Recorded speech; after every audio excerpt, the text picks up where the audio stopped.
Hi,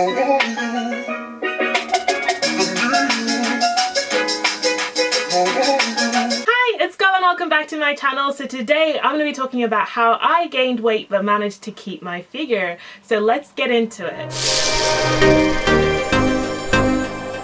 First of all, if you haven't already realized, I've been uploading every day in January and I'm calling it Januslay. So if you haven't already, make sure you click that subscribe button and click the bell button to continue to support and all that good stuff. But let's get into the video. So I've been really open about the fact that I've gained weight, and honestly it was an absolute bummer in the beginning because I didn't want to gain weight. It wasn't planned. I had other plans for my physique, so it kind of sucked when I started getting weight uncontrollably due to my hypothyroidism. But obviously I started working on really loving myself and accepting myself for the new body that I was in, because honestly it feels like a completely new body that isn't mine, and I'm learning every day new things about my body and the way it's working now that has changed so much. But I think one way that I really managed to embrace my new body and learn to love myself is that I managed to actually keep my figure, I guess, and actually a figure that I really am okay with and I love, and I'm like, yes. So I'm just going to be letting you guys know how I've gained weight but managed to still keep it together, if that makes sense, in terms of I always want to have a little bit of muscle tone on show so that you can actually see that I work out. I'm just going to keep saying the disclaimer that this is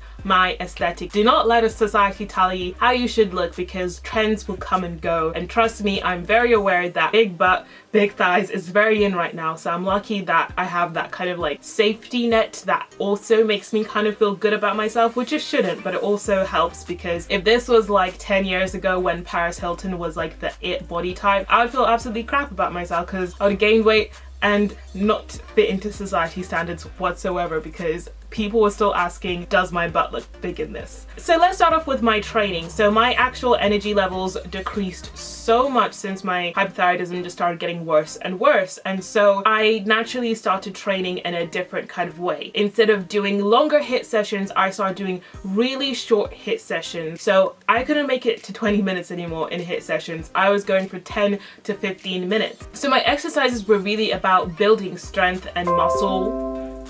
So my exercises were really about building strength and muscle rather than, oh my gosh. So my exercises were really about building strength and muscle rather than building, oh now I've lost it, thanks computer.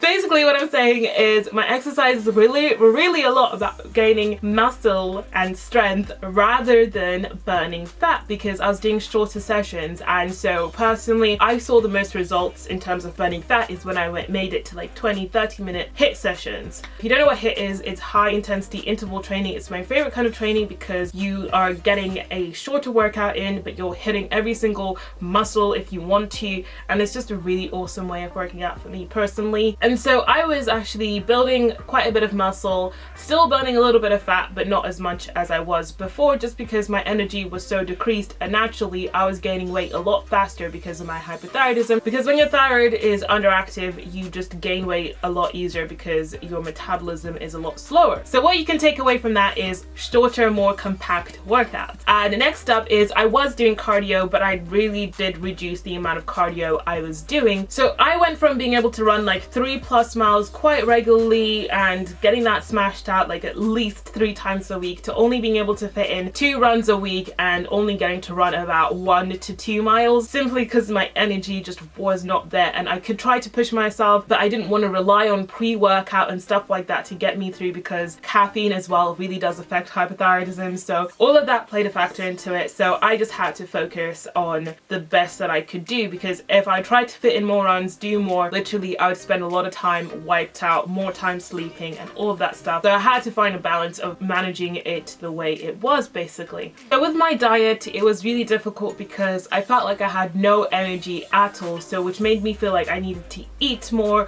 in order to get more energy, but at the same time my appetite wasn't big enough to be eating more. So I actually really did increase the amount of complex carbs I was eating, because I felt like that was the only thing that would give me more energy for a prolonged period of time, which is what is recommended for everyone. Anyway, so anyone looking to gain weight, this will probably help you as well, because this wasn't planned for me. I was already gaining weight and I just kept doing more stuff to gain weight because I couldn't help it, because I was trying to get my energy up for me. So you want to be eating stuff like brown rice, whole grains, stuff that isn't refined so that it takes longer for you to break up. That includes oats and porridge and stuff like that, and even the occasional cheeky lucky potato. I love potatoes, but I was like trying to eat that for like almost every meal other than like evening. But I was trying to get as much of that in just simply because your energy is so low when you have hypothyroidism. I hope this is still helpful because I know this is very much based around my hypothyroidism, but that's the main reason why I started gaining weight, because the actual condition itself causes you to gain weight, and then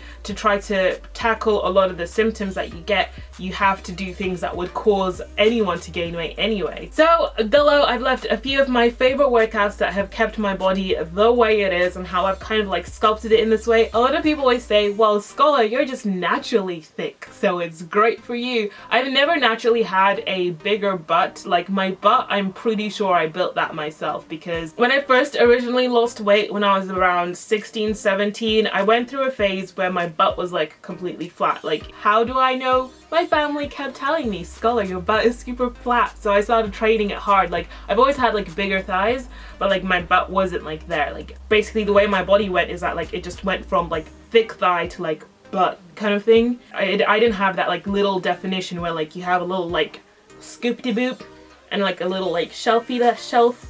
I know I spoke a lot about hypothyroidism as well, so if you do suffer from the same thing, or you think you might do ask me if you want me to make a full video on that, because I've been mentioning it a lot, but I don't know if anyone is actually interested in finding out more about the condition. So if you want me to, I will. So just comment down below, let me know if you want me to do a full video on hypothyroidism. But anyway guys, I hope this was somewhat helpful for anybody looking to gain weight or has gained weight but wants to keep a certain figure and keep it tight and right. But anyway guys, thank you so much for watching. Stay healthy, stay luscious, and I'll see you tomorrow. Bye!